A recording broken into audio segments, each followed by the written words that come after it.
Hey everyone, and welcome to my channel Winter Studies. My name is Jeet Diwan and the subject of ancient history and the topic of your lecture Mythologic Age, जिसे middle stone age भी कहा जाता है। तो आज हम इसके बारे में पढ़ेंगे, हर एक सेगमेंट को अच्छे से समझेंगे। तो दोस्तों मैं स्टार्ट करने जा रहा हूँ आज का ये टॉपिक। स्टार्ट करने से पहले आप इस चैनल को सब्सक्राइब कीजिए और शेयर कीजिए। ऊपरी पुरापाषाण युग का अंत 9000 ईसा पूर्व के आसपास हिमयुग के अंत के साथ ही हुआ और जलवायु गर्म व शुष्क हो गई थी। जलवायु के परिवर्तन के साथ ही पेड़ पौधों और जीव जंतुओं में भी परिवर्तन हुए और मानव के लिए नए क्षेत्रों की ओर अग्रसर होना संभव हुआ। 9000 ईसा पूर्व से जलवायु की स्थिति में कोई बड़ा परिवर्तन नहीं हुआ। परस्पर युगीन संस्कृति में 9000 ईसा पूर्व में एक मध्यवर्ती अवस्था आई जो मध्य पाषाण युग कहलाती है। यह पूरा पाषाण युग और नव पाषाण युग के बीच का संक्रमण काल है। मध्य पाषाण युग के लोग शिकार करके, मछली पकड़कर और खाद्य वस्तु बटोरकर पेट भरते थे दोस्तों। आगे चलकर वे पशुपालन भी करने लगे। इनमें के शुरू के 3 पेशे के पूर्व पाषाण युग से ही चले आ रहे थे, पर अंतिम पेशा नव पाषाण संस्कृति से जुड़ा है।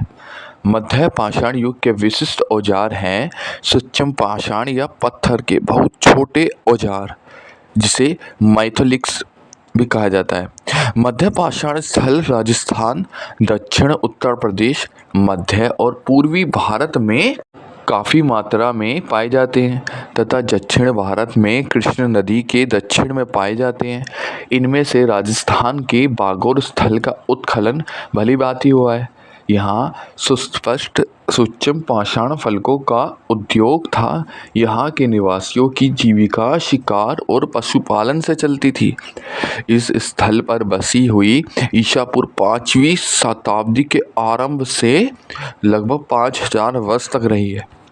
मध्य प्रदेश में आजमगढ़ और राजस्थान में बागोर पशुपालन का प्राचीनतम साक्ष्य प्रस्तुत करते हैं, जिसका समय लगभग 5000 ईसा पूर्व हो सकता है।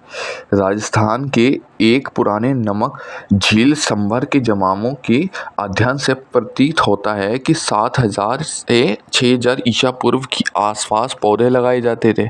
अभी तक मध्य पाषाण युग की कुछ ही उपलब्धियां का वैज्ञानिक काल परीक्षण हो गया है। मध्य पाषाण संस्कृति का महत्व मोटे तौर पर 9000 ईसा पूर्व से 4000 ईसा पूर्व तक बना रहा है।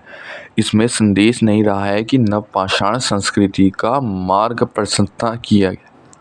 इसी के दौरान ये हमारा टॉपिक समाप्त होता है। तो दोस्तों इस चैनल को शेयर कीजिए, सब्सक्राइब कीजिए। Thank you.